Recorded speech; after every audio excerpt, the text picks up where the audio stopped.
Makedonski premijer Zoran Zaev in grški premijer Aleksis Tsipras sta včeraj dosegla dogovor, da se bo nekdanja Jugoslovanska republika Makedonija odslej imenovala Republika Severna Makedonija. Grški premijer je dogovor, s katerim sta državi rešili 27-letni spor, označil za veliko diplomatsko zmago in veliko zgodovinsko priložnost za regijo.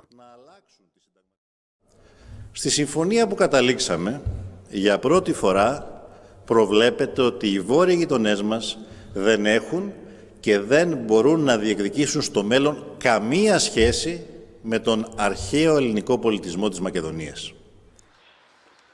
Dogovor mora sicer najprej z absolutno večino potrditi makedonski parlament, nato pa bodo jeseni izvedli referendum glede predlaganega imena.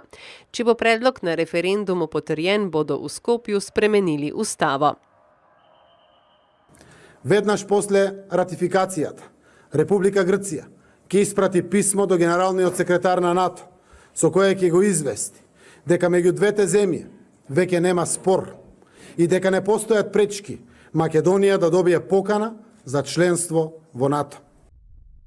Rešitev spora, po mnenju Skopja, pomeni, da ni več ovir za makedonski vstop v Evropsko unijo. Силно веруваме дека Европскиот совет на 28 јуни ќе донесе одлука за почеток на преговорите со Македонија. Силно веруваме на самитот на НАТО на 12 јули во Брисел Македонија ќе добие покана за полноправно членство како 30-та членка на Алијансата. Da dogovor odpira vrata Evropske unije, je potrdila tudi visoka predstavnica Evropske unije za zunanje zadeve in varnostno politiko Federica Mogherini. C'est une excellente nouvelle, ça a été un bon jour pour l'Europe, pas seulement pour les deux pays.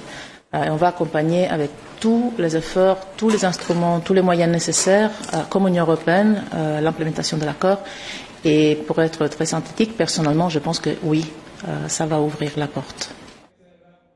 A pot do tja je še dolga. Grški in makedonski premijer bosta morala najprej prepričati grško in makedonsko javnost, da je dogovor dober. Nasprotovanje sklenjenemu dogovoru so že izrazile politične stranke v Grčiji in Makedoniji. V slednji dogovora ne podpira niti predsednik Đorđe Ivanov.